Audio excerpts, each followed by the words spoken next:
كرة القدم بشأن إقامة الدوري بالنظام العام وإلغاء نظام المجموعات المعمول به الموسم الماضي، حيث أكد لاعبون ومدربون على أن النظام العام للدوري سيعطي روح المنافسة بين الفرق المتبارية. علي نوري والتفاصيل.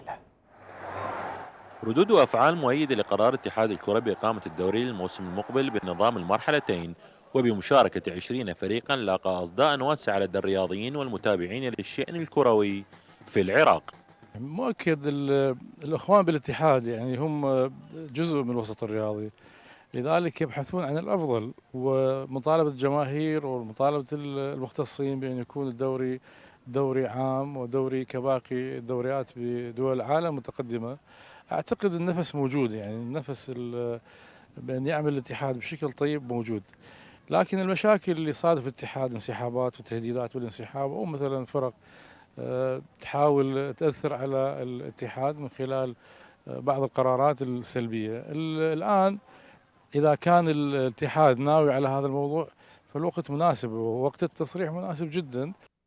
وقد حدد شهر أيلول المقبل موعدا لانطلاق الدوري الذي يتطلع اتحاد الكرة لأن تكون النسخة الجديدة منه مميزة من كافة النواحي، لا سيما فيما يتعلق بجودة أرضيات الملاعب والابتعاد عن الأخطاء التحكيمية والشغب الجماهيري.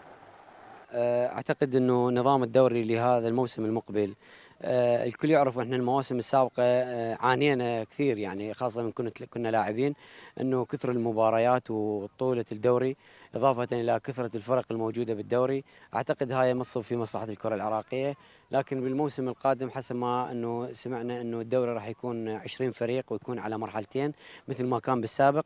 هو هذا الصح، يعني اعتقد انه هذا يكون، ولو اذا يكون اقل بعد افضل، لان كل ما تقل الفرق كل ما ينصب اللاعبين في فرق قليله. يعني نتمنى احنا يعني كرياضيين انه الدوري العراقي يرجع مثل ما كان، انه تلعب 20 فريق من مرحلتين على الاقل، يعني كل لاعب يلعب له خلال الموسم، يعني نقدر نقول يعني كحد اقصى 36 او اقل من هذا العدد، يعني 34 35 مباراه خلال الموسم. هذا فد شيء يرجع بمردود ايجابي للكره العراقيه. مثل ما تعرف حضرتك يمكن هذا الموسم يمكن اكو لاعبين ملاعب له يمكن 12 13 مباراه يعني وخلص الموسم عنده، هذا فد شيء ابد مو صحيح.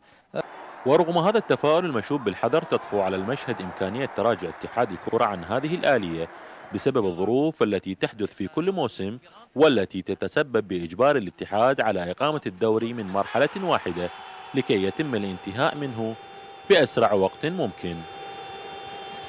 وعود أعلن عنها اتحاد الكرة العراقي بإقامة الدوري الجديد للموسم المقبل بنظام المرحلتين وبمشاركة 20 فريقا، وعود ربما تتحقق على أرض الواقع وربما تكون هواء في شبك. علي نوري لقناة NRT عربية، بغداد.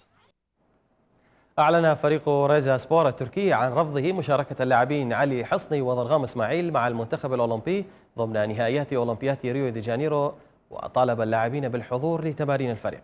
وقال رئيس البعثة الأولمبية للبرازيل سرمد عبد الله إن إدارة ريزا